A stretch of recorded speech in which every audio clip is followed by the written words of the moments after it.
Alright, so I have created a new level already called level 05 Spline Follow using our base scene like we have done multiple times in this course. I have also created a new camera that you know how to do. And by the way, if you are bothered by the camera model being huge, you can just scroll down under the Cine camera settings, and here you have camera mesh, and you can just say clear.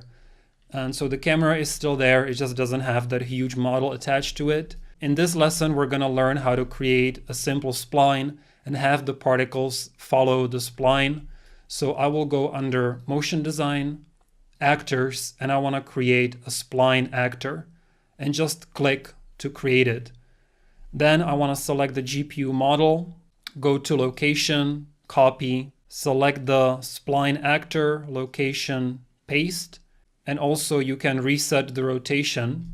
And so now you can click once to select the spline and click again to select the point you want to move. And let's just move the point to the corner and then select the second point and move that to the edge. Then I will hold Alt and drag, and this is how you extend the spline. So I'll make a point here and maybe put the camera in sort of a top view. Then hold Alt again, and let's move this one all the way across. Don't worry about the curve, we're gonna fix that later.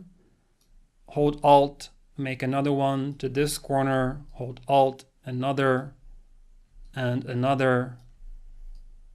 And this one will again go all the way across. And once you get to this point, you can scroll down to the spline settings, and here it says closed loop. So click that and it will connect those 2 points. So now we have a perfect closed loop infinity symbol. And now all we have to do is just hit R to scale this down, to scale the point down, which will make it sharper. And you can also hit E to rotate. And so I'm just gonna go around and fix up the corners so they're a bit sharper all around. So again, R to scale, W to move, and E to rotate.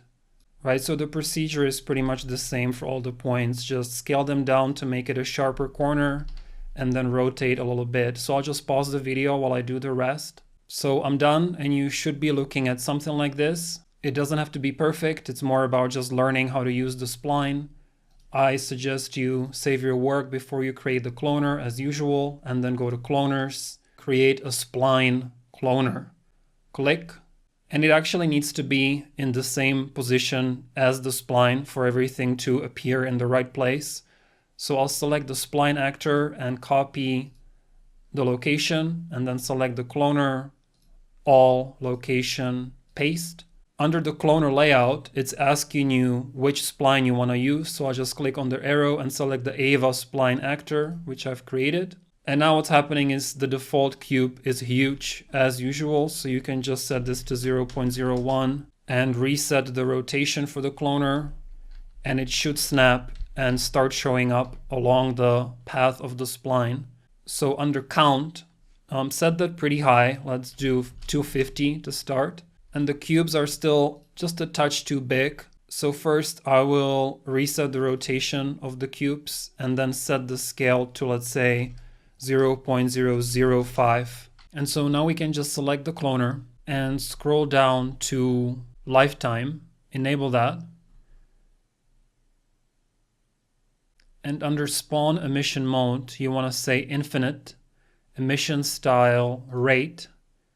And then we need to start increasing the emission rate. And that's going to start making them essentially spawn along the spline. I'll just increase the emission rate even more.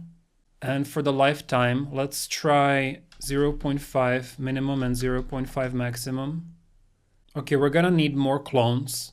So for the count, I'll do 500. And let's give it that glowing material so we can see it better. MI emissive, and apply that to the cube. I also want to say scale enabled. And I want them to essentially get big very quickly and then gradually get small. So I'll right click and make a new key. Now the first key should be at 0, 0, and the second key we can leave at, let's say, 0.1 with a value of 1. So it quickly scales up and then it gradually scales down. And you can do Control A and hit 2 to make them all smooth keyframes. You can click on the spline and just hide it.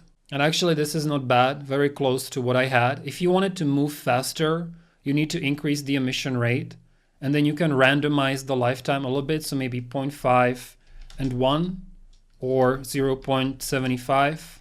And if you would like, we can boost the emissiveness. So I'm not gonna mess with this one. So Control D to make MI emissive 1. Apply that to the cloner cubes. Emissive boost, let's do 30. Put our camera in place. And kind of the shot that I'm going after is that first you only see the trail and then the card is revealed under it. So we can again expand our timeline to about 500 frames, of which about 200 will be active, let's say. And I want to grab these 3 rectangular lights and drop them into the sequencer. Set a keyframe for the light intensity for all 3 of them and just set it to 0. And then around, let's say, frame 100, we can see how much I actually want to increase this. I don't want it to be too strong. So intensity maybe 100 for this light, 100 for this one. And let's try 50 for this one. That's too much. 5. And I want the color to just be that nice bluish color. And for the camera, let's say I want it to end around here. So I'll set a keyframe where it is and then go back to frame 0 and just move the camera kind of below. And here we go. You get the idea. I'm gonna let you play around with the camera movement and the lighting. Mainly, I just wanted to show you the spline follow in this lesson. So you can see that even though there's no actual spline follow in the motion design tools, by using the spawn rate and some of these other settings, you can make it look like a trail is actually following a spline and achieve this kind of an effect.